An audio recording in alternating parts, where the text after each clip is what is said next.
I thought before I do another video on the square foot garden, I'd once again add a little bit about some of the lovely things that are in bloom this time of year in the spring garden. This is a primrose called Primula denticulata Rubin. I'm not certain about the common name, but I think if I remember correctly, it's called the drumstick primrose. I started them from seed many years ago. As the clumps have got large, I've divided them and moved them all over the garden. It's a lovely spring flower. This one is my favorite primrose, one that I photographed in France earlier this spring. It's Primula veris, the one that the English call the cowslip primrose. Strange how I happened to end up with this one. I tried for years to start them from seed and had no luck. I threw the last batch of soil with the seeds in it just outside the greenhouse door after I'd given up on them germinating. A couple of years later, there were primroses growing just outside the greenhouse door. I guess what they needed was the natural conditions in the winter, and I've dug that particular patch up twice and moved it, and I just checked this spring. It's back there again this spring in bloom, so evidently if you leave just a little bit of it in the ground, it comes back again. I love the thing, and it's now in several areas in the garden. These are species tulips. Supposedly they're very close to the original tulips, I guess, that were discovered in Turkey and, of course, made world famous by the Dutch. I love the things because they keep coming back year after year. I don't have much luck with the regular commercial varieties of tulips. They bloom for a year or two, and then they seem to disappear in my garden, just leaves afterwards. But these things multiply. Where you plant one, you end up with a clump. There's that lovely yellow one, and then there's these sort of, I don't know what you call that color, pink, mauve, purple, somewhere in between there. But they're also some of the species tulips. Well, getting back to the square foot garden, there's a little look at the light garden. I think it's 9 days ago today that I planted everything that's in there now. And there's been what I would call great success, I guess. Almost everything that I planted has germinated. Just this morning I've noticed the first of the flat leaf parsley is coming up, and those are something that take quite a long time to germinate. I think the only thing left that hasn't come up yet are the eggplants and cayenne peppers, both of which take around 2 weeks, it says, to germinate, so I still have a good chance of them coming. But very pleased with the results on everything else.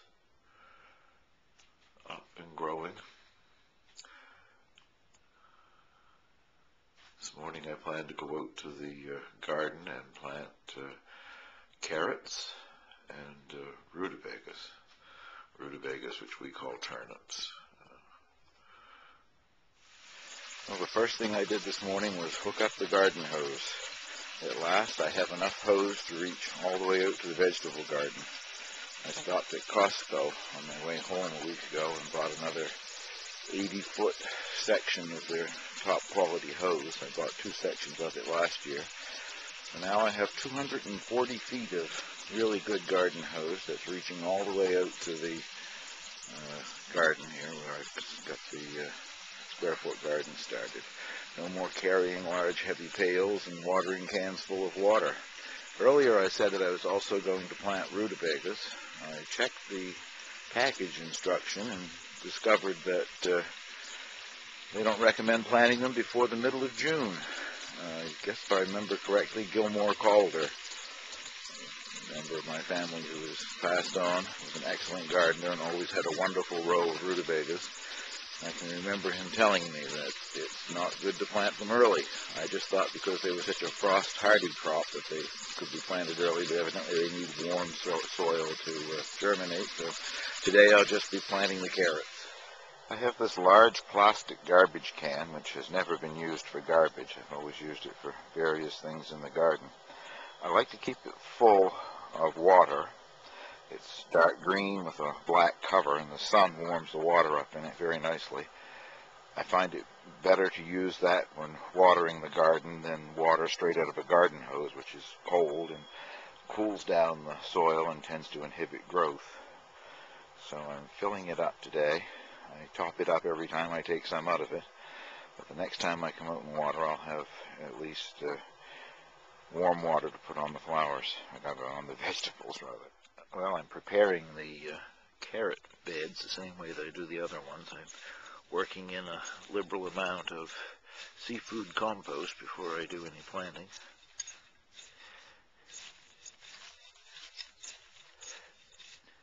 The Square Foot Gardening book recommends 16 carrots per square foot cell, and I'm just using the covered end of my permanent marker to make little impressions in the soil to receive my seeds. And Pat Smith, if you're watching this video, you'll be glad to know that it's April 27th, and I've started feeding the black flies already. There's an excellent crop of them here on Campobello if you need it. The variety of carrot that I'm growing is called Napoli, which of course is what the Italians call Naples. And for the first time I'm using pelletized seed. What most gardeners hate about growing carrots is thinning them. Supposedly with the pelletized seed, you get 1 or 2 in each hole. There shouldn't be anything too thin. Of course, the problem being I've dropped a lot of them along the way.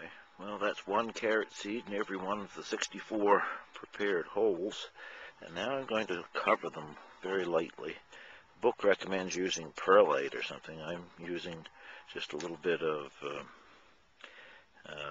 soilless mix.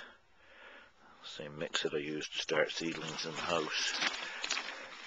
Carrots have difficulty, I guess, getting up through anything very heavy, so I'm only going to cover them lightly. I've also planted the carrots in one of the 4-foot raised beds that I haven't got anything else in yet. Plans are to cover this and another bed with floating row cover later on, because of the crops that I'm going to grow in it. I'm worried about insects and moths in particular that lay eggs on broccoli and other things like cabbage and Brussels sprouts. So they'll be in this bed, and the carrots will be protected. There's also some sort of a fly that lays its eggs on carrots. They won't be covered all summer, but they'll be covered until they get a good start. Well, that's the carrots planted and the name tag installed. Now just a little water to water them in, and hopefully they'll be off to a good start.